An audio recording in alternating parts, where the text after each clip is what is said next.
44B. What we're going to do today is going to seem really weird to you, so let me give you a little bit of an introduction. When you move on to calculus, and I hope you do because it's such an awesome experience. Calculus, that was the moment in math where everything made sense to me. And the fact that calculus works the way that it does just blew my mind. It's so simple. The only trouble is the algebra and the trig in calculus can get really messy. The calculus is, theoretically, it's really, really simple. And it makes so many difficult things easier. But you get bogged down in simplifying and other stuff. So frequently, you'll be dealing with an equation that has multiple types of formulas inside of it. And you might be looking at an equation that has 3 or 4 different categories of equations inside it. Like it might be a quadratic hidden inside an exponent that's hidden inside a trig. And there are just all these layers inside there. And performing calculus on each layer is easy, but attacking all of the layers at the same time can be very difficult or even sometimes impossible. So we need to learn how to look at a complicated equation, break it into its simple parts, attack each part separately, and then kind of put it all together in the end. So we're going to do something like that today, but this is a really dumbed down version of what you would do in calculus. And we call this method U substitution.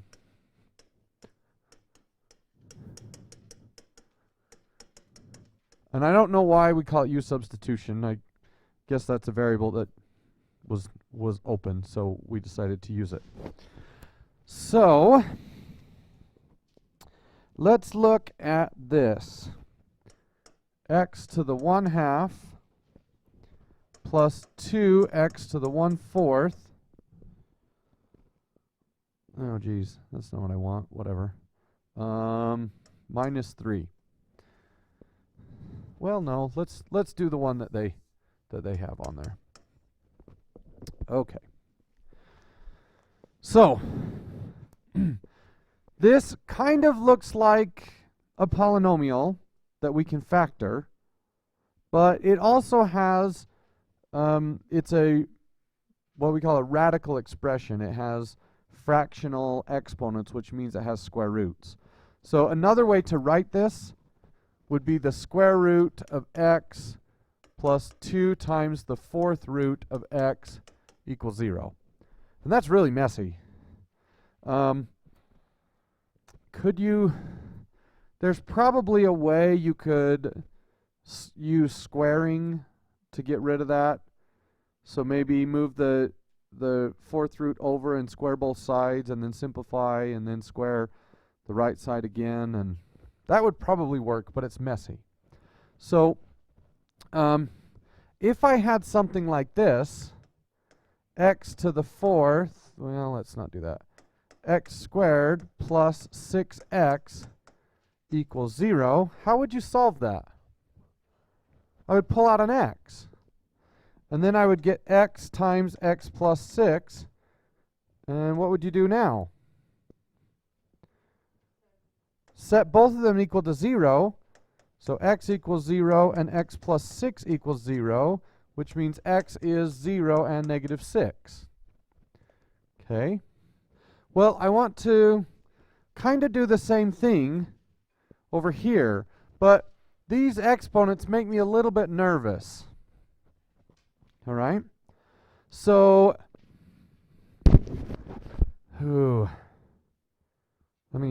I've changed my mind. Let's do a different one. Let's do x to the 1/2 plus 4 x to the 1/4 minus 5 equals 0. I think this will make more sense to start with. Okay. Well, if I had x squared plus 3x minus 4, then that factors into x plus 4 and x minus 1, right? Why does that work? Well, let's look at a different one. What if I had x to the 4th plus, let's do minus, sorry, I gotta do this in my head, 13x squared plus 36. Does that factor? Yeah. How? Both of them will start with x squared. Good. And can you think of two numbers that multiply to be 36 and add to be 13? Negative 13? Negative 4 and negative 9. Can I go further than that? Yes. X minus 2, x plus 2, x minus 3, and x plus 3. Yeah, well, it's a difference of perfect squares. Both of them are differences of perfect squares. Okay. What if I had x to the 6th plus 2x to the 3rd minus 24? X to the 3rd plus 6 and x to the 3rd minus 4. What qualities do all three of those equations have that allow them to factor?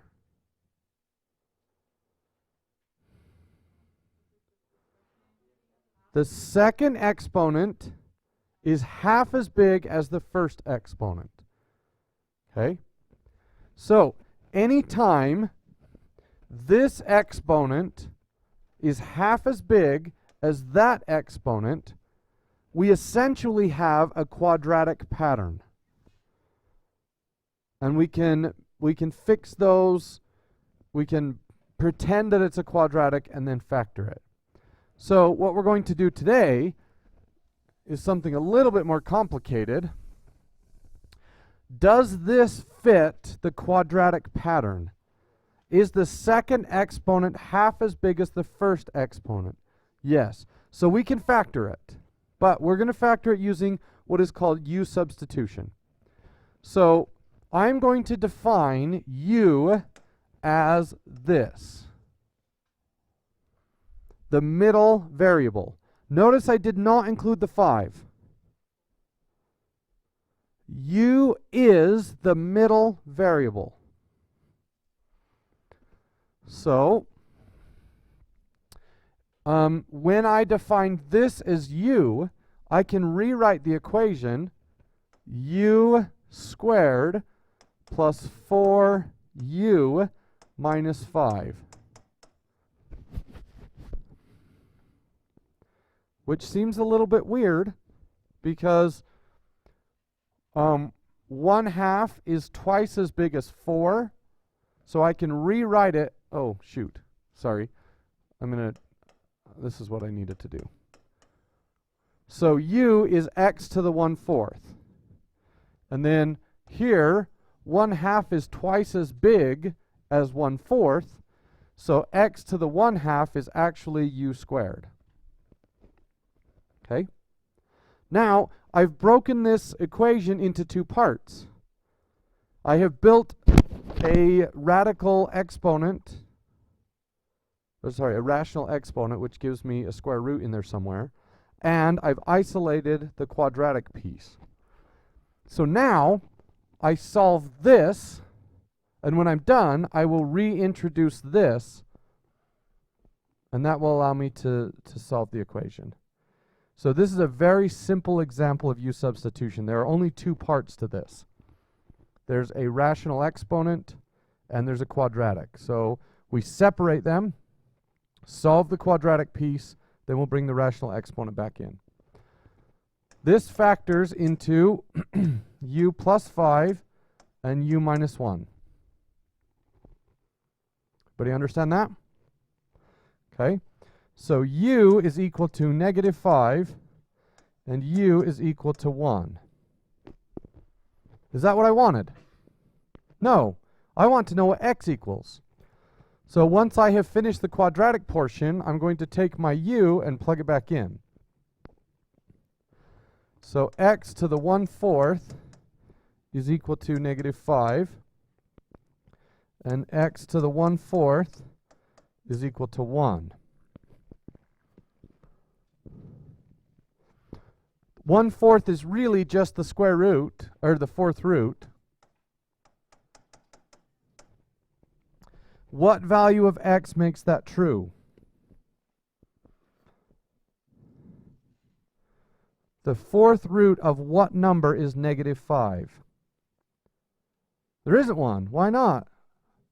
It's negative. A 4th root cannot create a negative number, so that one explodes. Okay? And then the 4th root of x is equal to 1. The 4th root of what number is 1? 1. So the answer is just x equals 1. That's how u substitution works. You look at a complicated situation, you decide what value of u will make the equation easier to solve, then you fix it, solve it, and then solve back for u.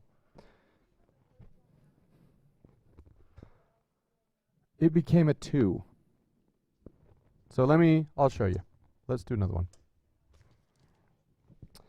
All right. Let's do, this one might make more sense.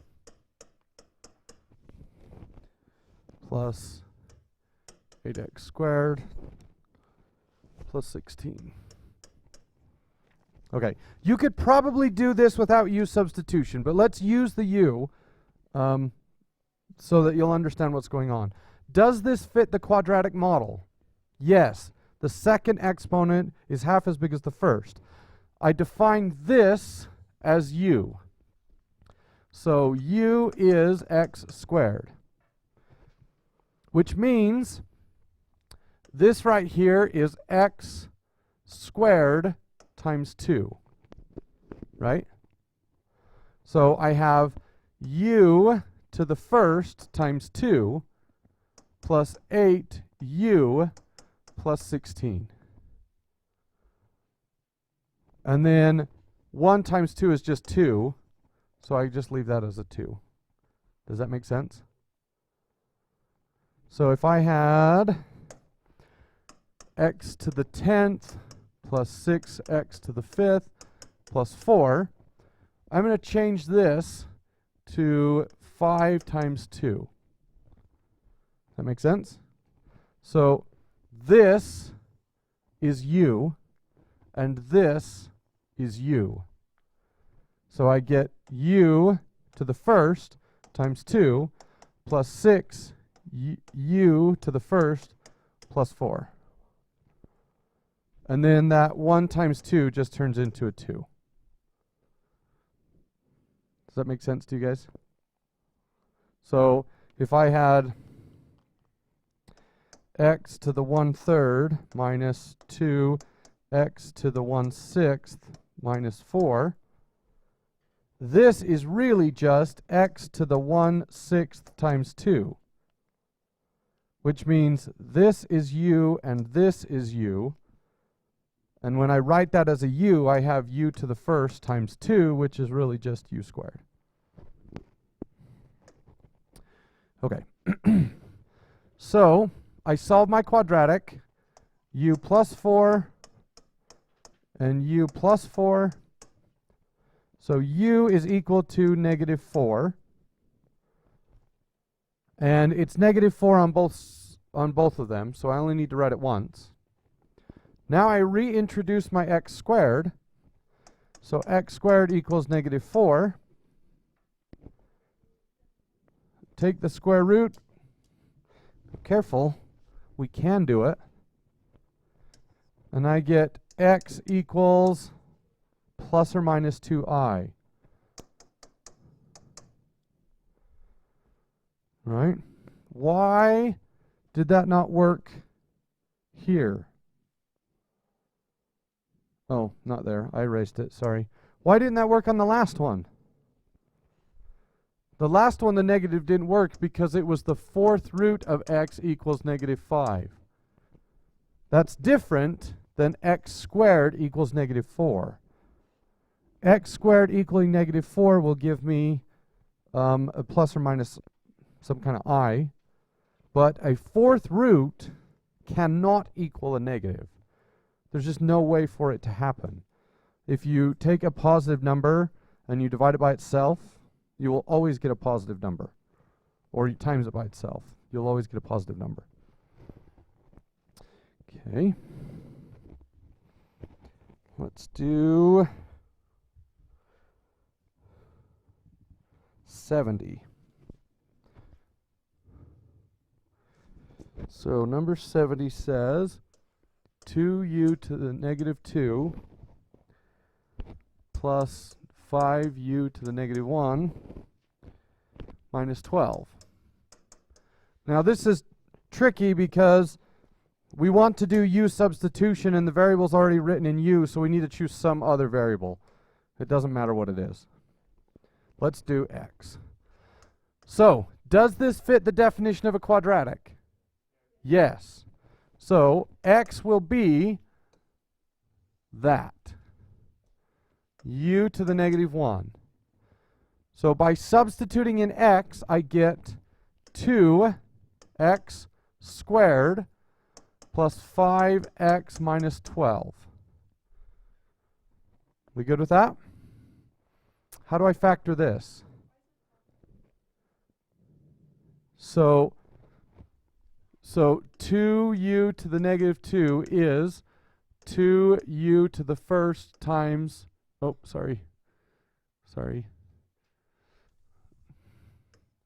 2u to the second times -1.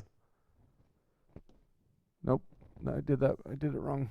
2u to the -1 times 2.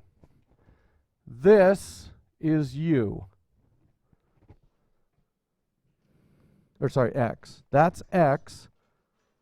And so when I substitute x in, the negative goes with it, and it becomes positive. And that's the whole point. We want to get rid of everything that's not a quadratic, that breaks the quadratic rules. How do you factor with a leading coefficient? You could use the quadratic formula, but that's going to give you roots. Yeah, so using the quadratic formula works if you're looking for the roots and not the factors. Are we looking for the factors? No, we want the roots. So that would work. But remember, there is a way to factor by using the box. 2x squared and -12. Multiply those together. -24x squared. Are there factors of -24 that add to be 5? 8 and -3. Then these share an x, or 2x, and I get x plus 4 and x minus 3. So if you use a quadratic formula, that's fine. But sometimes we don't want the roots, we want the factors, and the factors are harder to find using the quadratic formula. So x is equal to -4 and x is equal to, what's the other one? 3/2. Okay. Now, I bring my u back in. So u to the -1 is -4. What is u to the -1 really? It's just 1 over u. So 1 over u equals -4. How would you solve that? You could multiply both sides by u and then divide by -4. What effect did that really have? It just flipped the answer upside down. So 1 over u equals -4. U equals -1 over 4. You just flip it. Okay. Do we need to worry about extraneous solutions? No, there are no square roots in here, so we don't need to worry about it. X equals 3/2, so what would u equal? 2/3. Okay? All right, let's go back to this one. So, does this fit the model of a quadratic? Yeah, but we're missing a constant. So that's going to change how we solve it a little bit. Let's call u x to the 1/4. So I get u squared plus 2u equals 0. How do you factor that? Pull a u out. So u times u plus 2. So u equals 0 and -2. Now we bring the x back in. X to the 1/4 equals 0. Is that solvable? The fourth root of what number is 0? 0. Okay? What about the fourth root of a number equals -2? That can't happen. Right? There's no way to create a negative number using a square root or a fourth root. All right, let's do something hard. 96. Will you read off 96 to me?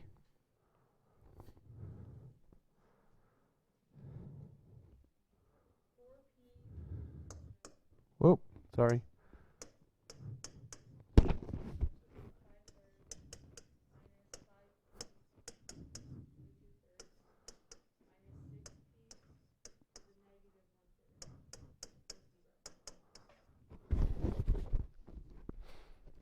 Does this fit the definition of a quadratic? Not yet. What can I do? I can pull out a p to the -1/3.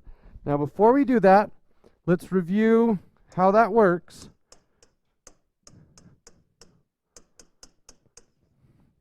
What can I pull out there? X squared. So when I remove the 2, what do?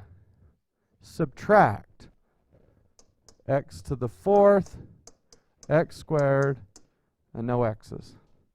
Okay? What if that was a negative? So I'm going to pull out a -2, which means I have to add it.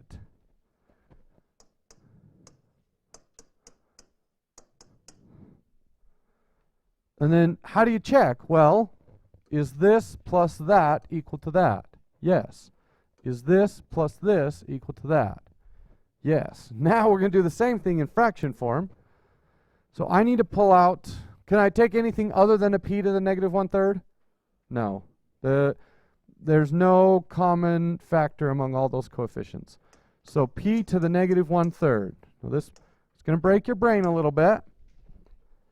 So by pulling out a -1/3, what do I do to each of the exponents? Add 1/3. So 5/3 plus 1/3 is 6/3, which is 2. 2/3 plus 1/3. Oh, that worked out a lot easier than I thought. So we need to set this equal to 0. So the -3rd root of p is equal to 0. What value makes that true? 0. And then this one, you'll just solve it by factoring. Okay, we don't need any u substitution in this case.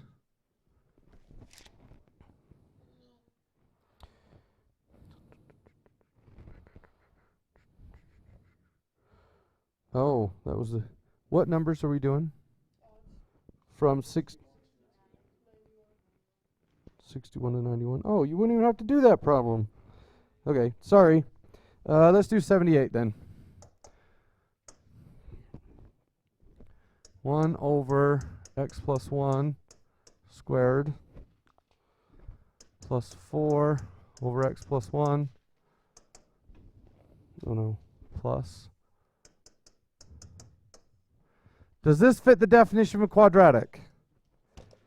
Yeah, but it's a little bit hard to see. So I'm going to rewrite it. I'm going to do this. Okay. And I'm going to do this. And then I'm going to write it as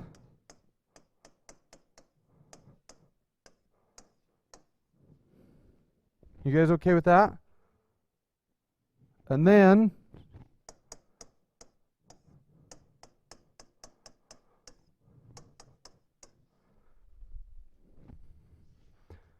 I didn't change anything other than how it looks. Now does it fit the definition of a quadratic? Oh, sorry. No, of course I didn't. There we go. Does that make you feel better?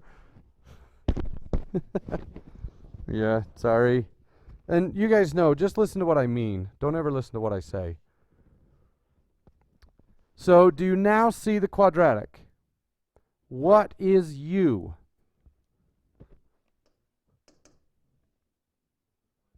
One over x plus 1. And when I substitute in for u, I get u squared plus 4u plus 4. So I get 2 copies of u plus 2, which means that u is negative 2.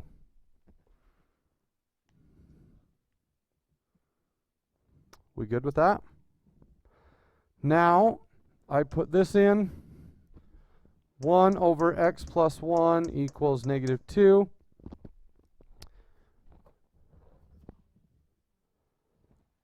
So you could multiply by x plus 1 and then divide by negative 2. The other way to do it, you could flip it upside down. So x plus 1 equals negative 1/2, and then subtract 1, and I get x is equal to negative 3/2. You could also cross multiply. Lots of ways to solve that. Do you want to see any more?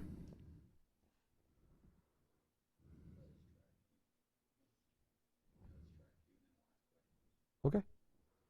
You all right with that? You come see me if you need help. Okay, get to work.